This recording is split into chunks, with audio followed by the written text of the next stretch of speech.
Halo guys, assalamualaikum warahmatullahi wabarakatuh. Ketemu lagi di channelnya Caster Gaming. Oke, seperti biasa pada kesempatan kali ini kita akan membahas lagi ada servisan Acer Aspir 3 ya, yaitu Wistron. Nah, di sini kita akan membahas melalui skema di mana laptop ini sebenarnya kasusnya mati, cuman setelah dicek sebelumnya, setelah saya cek itu ternyata ada kerusakan lebih berat ya, bukan kerusakan pada komponen tapi kerusakan pada papan PCB-nya atau motherboardnya itu short. Nah, seperti apa kita simak. Setelah kita bongkar dan kita cek mesinnya, kita teliti tegangan dari mulai 19 itu ada. Cuman ada masalah pada skema di sini, yaitu pada regulator 5 dan 3 volt. Dimana setelah kita buka skema, power 5 dan 3 volt ini berbeda. IC-nya sendiri-sendiri. Yang bawah ini untuk regulator 3 volt, yang atas untuk regulator 5 volt. Jadi IC-nya sendiri-sendiri ya. Oke, langsung saja. Di sini setelah kita cek, ternyata tegangan pada 5 dan 3 volt ini hadir ketika tombol on ditekan ya. Betul saja, ketika ditekan ada hadir 3 volt. 5 voltnya tidak hadir ya, awalnya tidak hadir, hanya hadir sekejap, dia langsung turun lagi.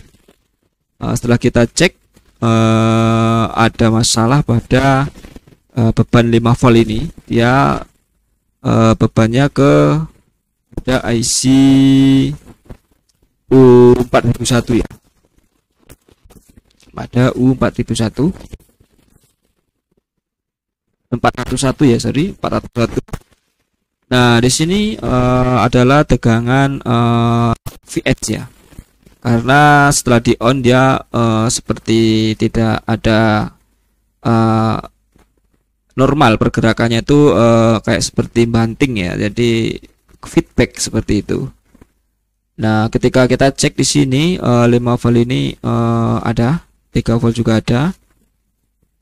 Tapi ketika setelah kita cek switch on di kaki 1314 ini, yang 5 volt S5 ini akan diubah menjadi 5 volt S0, ini ternyata 0. Dan benar saja, setelah kita buzzer di sini kaki 1314 ini short, bunyi konslet.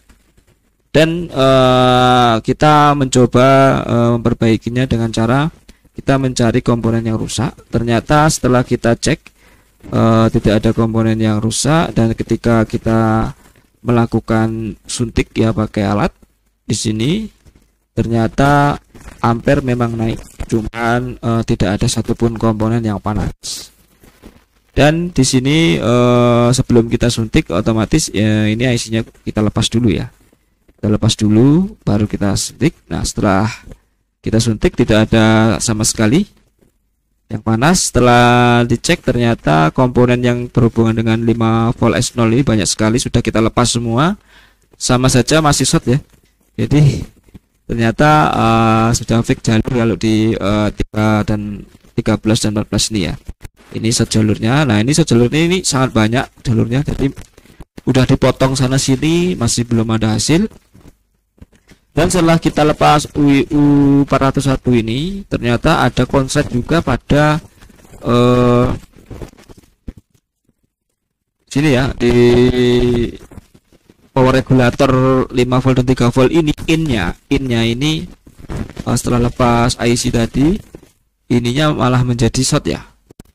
Jadi ini juga mengalami masalah karena setelah kita lepas IC power run tadi baru ketahuan ini ada masalah juga.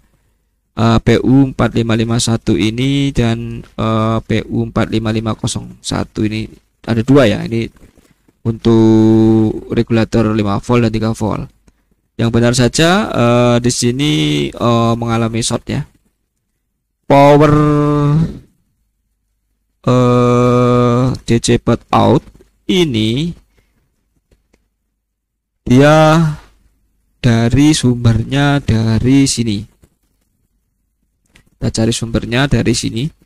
19 DC baud out akan diubah menjadi power DC baud out 5 volt. Begitupun yang 3 volt ya sama. Dan ini siapa yang merubah? Ya itu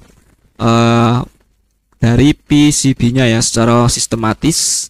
Jadi kita nggak bisa nyari jalur seperti ini karena di sini tidak ada komponennya. Donut stove BG455 ini tidak ada komponen sama sekali.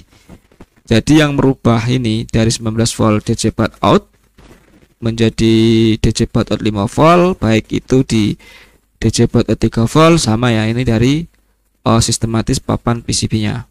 Jadi kalau kita telusuri ini nggak bakal ketemu, nggak bisa ini. Jadi tidak bisa kita pungkiri bahwa ini memang kasusnya sangat berat dan tidak bisa diperbaiki lagi. Ini hanya untuk referensi buat teman-teman yang ada di channel ya. Kalau jika mengalami kerusakan seperti ini, kalian udah melakukan berbagai macam cara, itu nggak bisa, lebih baik ganti motherboardnya ya. Karena ini kalau sistemnya jalurnya atau papan PCB-nya yang berhubungan dengan sinyal dan apapun ini pasti sangat rumit dan susah ya kalau tanpa alat yang bisa mendeteksi jalur mana yang ada konslet gitu ya. Itu pun alat itu kalaupun ada itu sangat mahal sekali. Biasanya untuk pabrik ya. Nah oke, setelah ini tadi ditelusuri ya, kita akan lihat di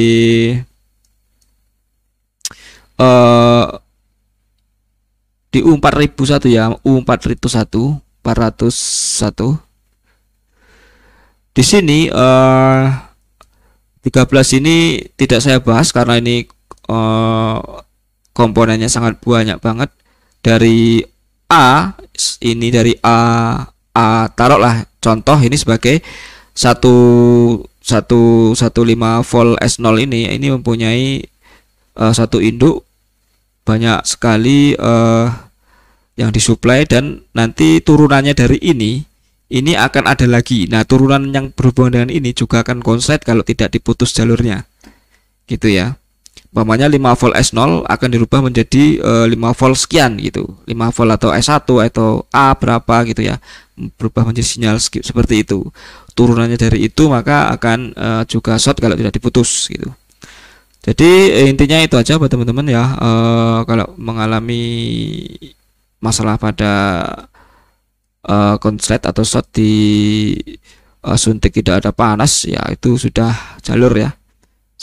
Jalur itu sudah paling kelas tinggi. Kalau nggak pakai alat nggak bisa ya. Kalau hanya sekedar di jalur 19 itu masih bisa ya. Kalau di jalur yang seperti ini sangat rumit sekali. Oke, itu aja guys penjelasan dari saya. Next time nanti saya akan bikin video lagi. Oke, bye bye guys.